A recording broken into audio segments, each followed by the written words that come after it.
होने जा। तुम डांसर ही नहीं हो, तुम संगीत प्रेमी भी हो। बहुत बहुत। तो हम एगो सोहर सुनाई ना। अरे तो ये बीएचयू के छात्र है भाई। उहे लय हम हमारा माई बहन लोग आवेला कि पिया मेहंदी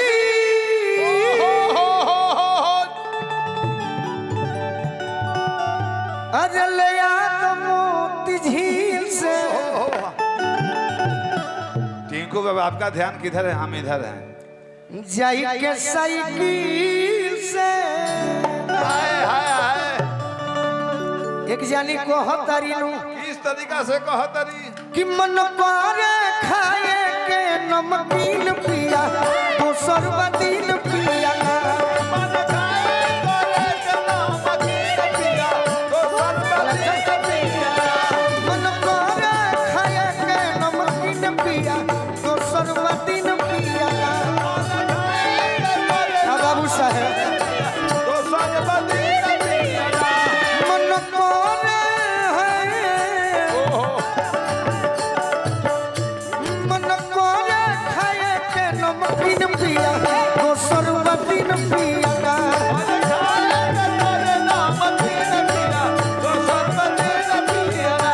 मन पारे खाए के नमकीन पिया तो सर्वदीन पिया।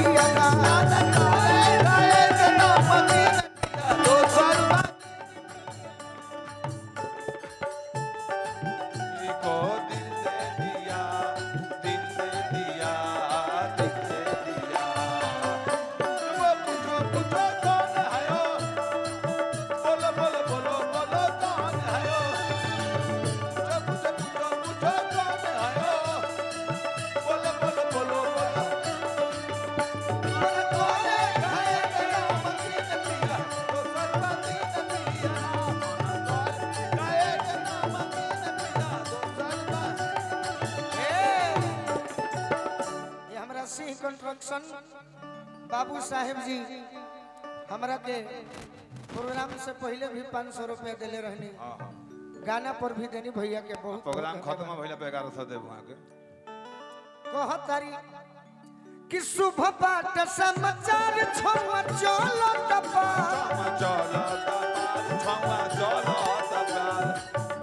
शुभ बाट समाचार छवा चलो तपा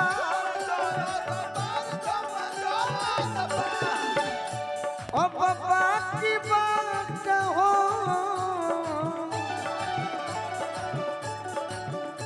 ओ बाबा की बा महीनावा बस दिन पिया। एक मिनट ये हमरा बहुत रौरा सब सुनले हो खब केहू बालू माफिया भू माफिया आलू माफिया इंटीरियर माफिया डिहरी के हमरा भैया। ओ बाबा की बा महीनावा बस दिन पिया तो सर्वदीन पिया।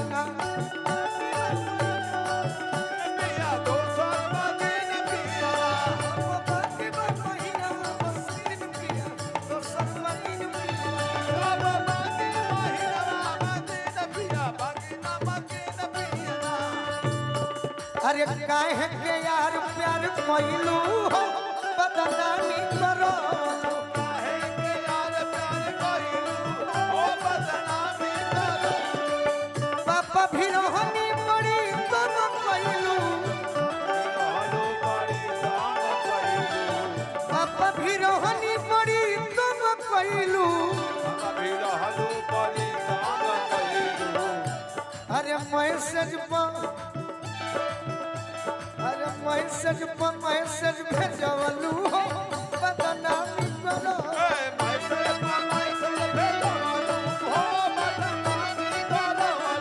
मैसेज भेजवलू हो मन पारे खाए के नमकीन पिया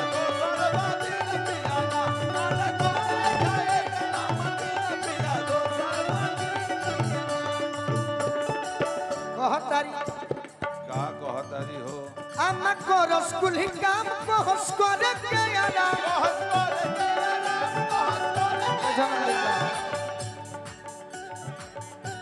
अच्छा हमनी के भतीजा हमारा संजीव भैया के सुपुत्र के तरफ से बहुत बहुत आशीर्वाद, बहुत बहुत हमारो ओर से आशीर्वाद। तुरंत सुना देता नहीं हो। अम्मा को रसगुल ही काम को हंसको रख गया ना, अरे दलिया इटो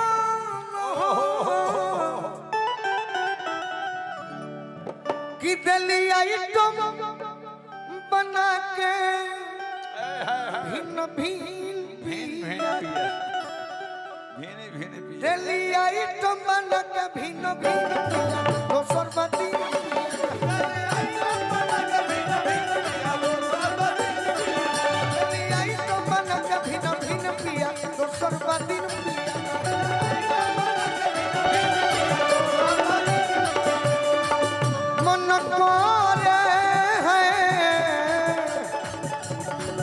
मन करे खाए के नमकीन पिया दोसर दिन पिया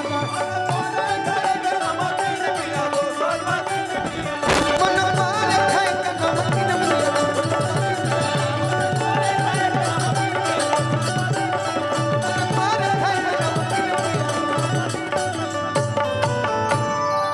ये हमारा संजीव भैया के साथी साहब